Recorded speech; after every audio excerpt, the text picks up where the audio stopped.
Some houses hold memories. Others hold secrets. And then there are those rare, forsaken places that hold something far worse. Something patient, something hungry, something that has learned to wait in the spaces between the walls where light never reaches and time moves differently. This is one of those stories. Megan Holloway was 34 years old when her grandmother passed away, leaving behind a modest farmhouse on 60 acres of land in rural Vinton County, Ohio. The property sat at the end of a long gravel road, surrounded by dense forest and forgotten cornfields that hadn't been worked in over a decade. Megan's grandmother, Eleanor, had lived there alone for the last 40 years of her life, refusing every offer to move closer to family, insisting that she could never leave that house. When asked why, she would simply say that someone needed to stay. Someone needed to keep watch. No one ever questioned what she meant by that. Megan arrived at the farmhouse on a cold November afternoon with her two children, 9-year-old Lucas and 6-year-old Sophie. Her marriage had ended badly, and the inheritance felt like a lifeline, a chance to start over somewhere quiet, somewhere safe. The house needed work, certainly. The paint was peeling, the porch sagged on one side, and the windows were so old they rattled with every breath of wind.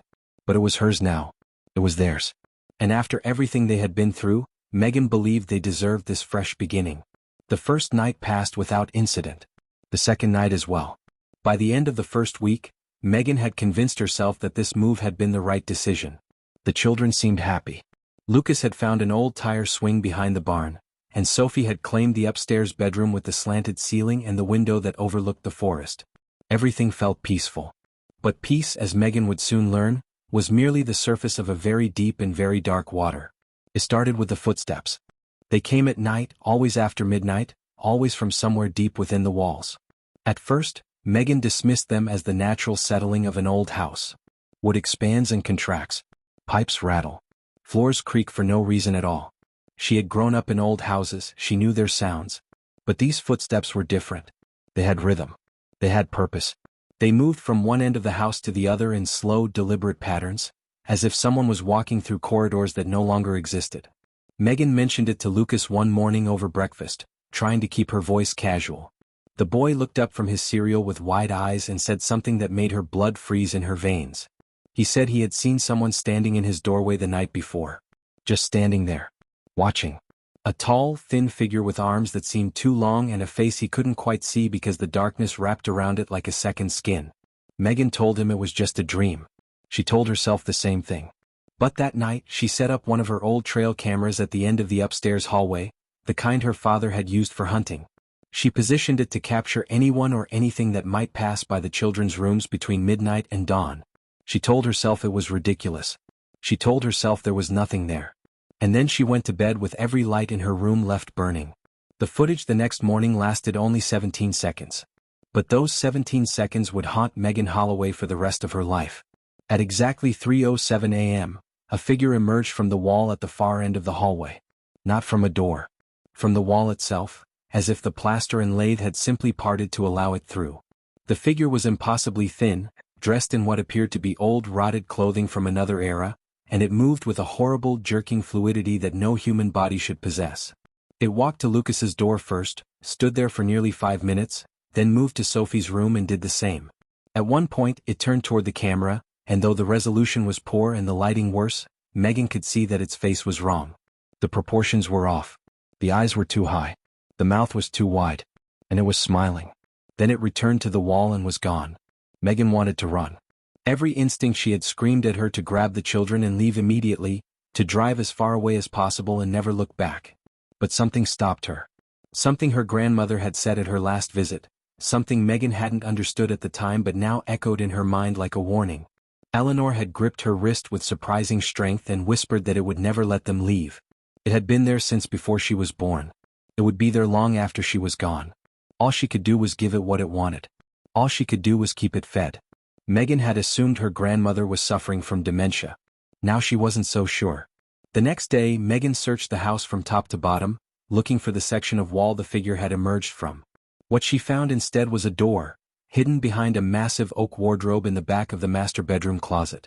The wardrobe looked as though it hadn't been moved in decades, but when Megan pushed it aside, there it was. A small, narrow door with a rusted iron latch and scratch marks covering its surface from the inside. Beyond the door was a staircase leading down into absolute darkness. Megan descended with a flashlight in one hand and her father's old hunting knife in the other. The stairs were steep and worn, and they led to a room that should not have existed, a room that appeared on no blueprint, no property record, no architectural plan. The cellar was small, perhaps 10 feet by 12, and its walls were covered in something that Megan realized with growing horror were photographs. Hundreds of photographs. Thousands of them. Every family that had ever lived in that house was represented. Photographs dating back to the late 1800s, faded and yellowed with age, showed generations of men, women, and children posed in front of the farmhouse, inside the living room at the kitchen table. And in every single photograph, without exception, there was a figure standing in the background. Sometimes it was in a window. Sometimes it was in a doorway. Sometimes it was standing right behind the subjects, its long fingers nearly touching their shoulders. The same figure. The same horrible, smiling face. It had been there for over 100 years, watching every family, every child, every soul that had called this house home. But that wasn't the worst of it. In the corner of the cellar, Megan found a small bed made of straw and old blankets. Beside the bed was a wooden table covered in bones. Small bones, animal bones, she told herself desperately, though some of them looked disturbingly human. And on the wall above the bed, carved into the stone with what must have been fingernails, was a single word repeated hundreds of times in overlapping, frantic script. Hungry. Megan ran. She grabbed the children, threw them into the car, and drove without stopping until they reached her sister's house 3 counties away. She didn't sleep that night. She didn't sleep for many nights after that.